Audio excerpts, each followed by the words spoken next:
Selamat datang di Pojok Santai.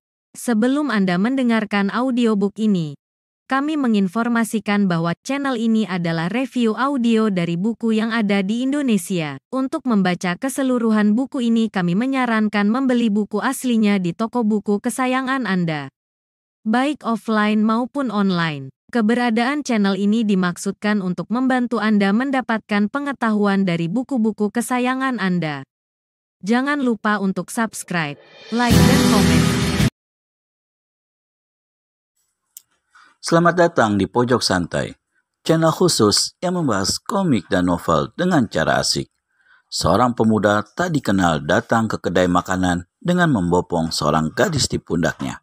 Siapakah pemuda itu? Temukan jawabannya di video kali ini.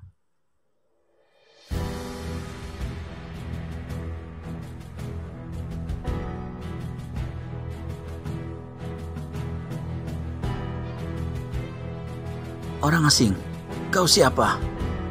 Maaf, aku datang kemari bukan untuk berbincang-bincang, jawab si pemuda lalu duduk di samping gadis baju merah yang pingsan. Tentu saja semua orang jadi terkesiap mendengar jawaban pemuda tak dikenal itu. Ronggo Karapan sendiri kelihatan marah tampangnya dan duduk ternganga. Tambah lagi satu orang edan di kedai ini. Tali Wongso membuka mulut. Si pemuda tak ambil peduli ucapan itu. Dia berpaling pada pemilik kedai dan berkata lagi, "Pak, tolong berikan apa yang kuminta." Ki Sepuh Bawean jadi serba salah dan tak tahu apa yang akan dilakukan. Jika dia memenuhi permintaan pemuda itu, maka dia bakal mendapat hajaran dari Ronggo Karapan dan anak-anak buahnya. Sebaliknya, jika dia tidak menolong, hati kecil yang merasa kasihan terhadap tamu muda tersebut yang kelihatannya memang letih, apalagi menyaksikan keadaan gadis yang duduk di kursi. Akhirnya, pemilik kedai itu cuma bisa angkat bahu. Pemuda rambut gondrong itu berdiri. Aku tak salahkan engkau kalau takut pada manusia itu, katanya sambil menunding dengan ibu jari tangan kiri ke arah Ronggo Karapan. Jangankan engkau, gorila pun pasti akan kabur melihatnya. Selama hidupnya, baru kali itu Ronggo Karapan dihina orang demikian rupa, apalagi di depan orang banyak dan di muka hidung anak buahnya sendiri. Tangan kanannya menggebrak meja hingga kayu meja pecah-pecah. Dia berdiri dengan tangan kiri diletakkan di pinggang. Monyet gondrong, berani menghina Ronggo Karapan, berarti berani menghadapi kematian. Si pemuda menyeringai. Sudahlah, tak sedap bicara denganmu.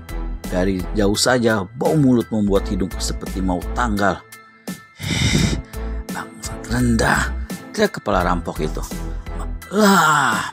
Ronggo Karapan menggembor. Tangan kanannya bergetar, tanda ada tenaga dalam yang dialirkan ke situ. Tiba-tiba dia menghantam ke depan. Kirimkan satu pukulan tangan kosong. Selarik angin keras menyambar ke arah dada si pemuda. Meja dan kursi berpelantingan saking hebatnya. Bahkan beberapa orang anak buah Ronggo Karapan cepat menyingkir takut terserempet angin pukulan itu. Yang diserang rupanya juga bukan manusia sembarangan, walau masih muda dan tampangnya kelihatan tolol.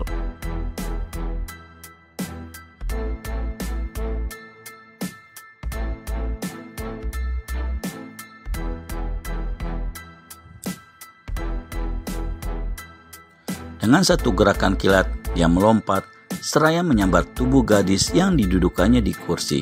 Baru saja dia berkelebat dari tempat itu, kursi kosong itu hancur berantakan kena hantaman pukulan tangan kosong Ronggo Karapan. Boom! Dinding papan di belakangnya ikut pecah-pecah. Dapat dibayangkan bagaimana kalau pukulan ganas tadi mengenai tubuh si gadis yang berada dalam keadaan tidak sadar diri itu. Baik Ronggo Karapan maupun si pemuda tampaknya sama-sama terkejut. Si pemuda tidak menyangka kalau kepala rampok itu memiliki kepandaian yang begitu tinggi dan benar-benar inginkan nyawanya. Sebaliknya, gembong rampok kali bedadung itu pun tidak mengira kalau si pemuda bakal sanggup mengelakkan serangannya itu, bahkan sekaligus mampu menyelamatkan gadis di atas kursi.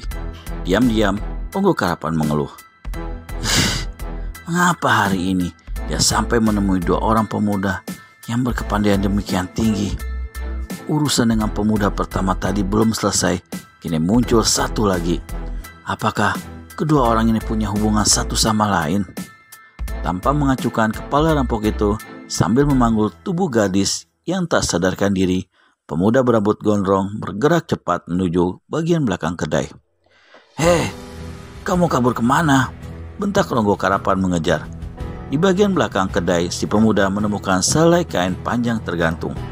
Benda ini segera disambarnya dan dipergunakan untuk menutupi tubuh gadis yang dipanggulnya.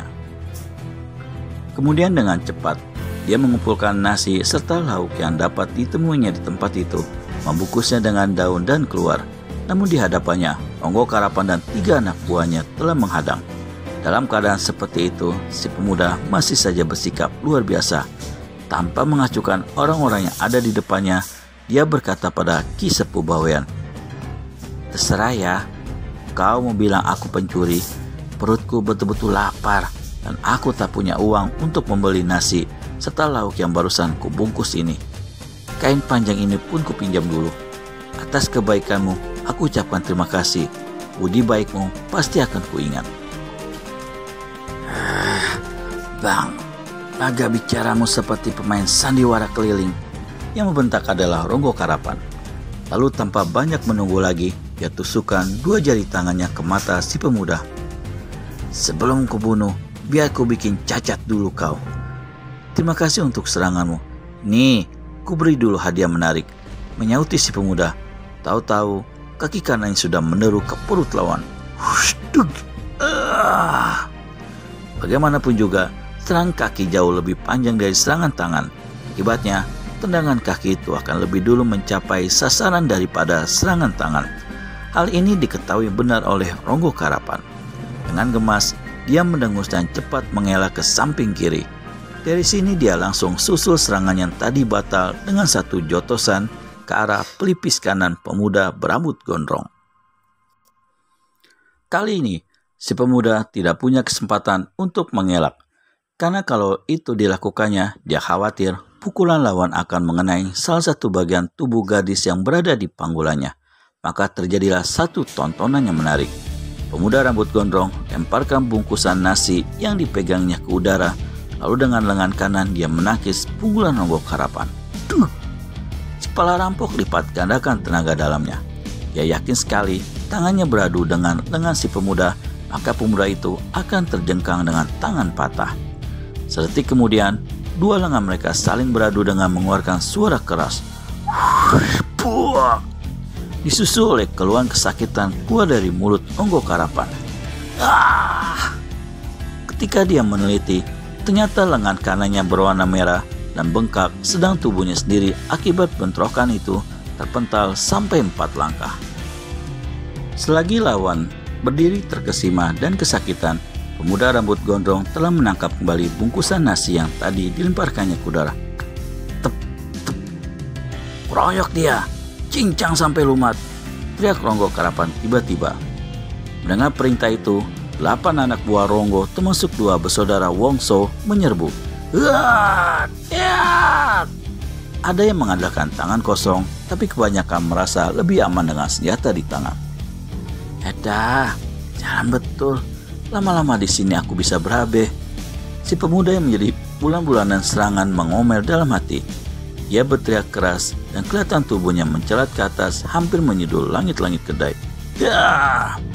Di lain kejap, selagi lawan terkejut, bahkan ada yang bingung, si pemuda lancarkan tendangan-tendangan pada kepala atau dada lawan-lawan yang berada di bawah.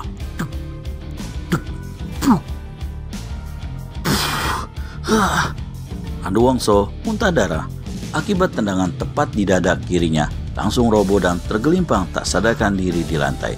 Seorang lagi anak buah Ronggo Karapan mencelat sambil menjerit. Hidungnya melesak menghabur darah, bibirnya pecah dan giginya amblas akibat terkena hantaman tumis si pemuda. "Bunuh, pateni!" teriak Tali Wongso yang jadi beringas karena melihat saudaranya roboh tak berkutik dan disangkanya sudah mati. Golok besarnya menderu membabat pinggul lawan, sementara 2 orang anggota rompok lain kirimkan tusukan dari kiri kanan. Si pemuda berkelebat ke arah pintu. Bagaimana kelanjutan pertarungan mendebarkan ini? Temukan jawabannya di video selanjutnya hanya di channel Pojok Santai. Segera subscribe dan tekan tombol lonceng untuk mendapat notifikasi video terbaru dari kami. Terima kasih dan sampai bertemu kembali.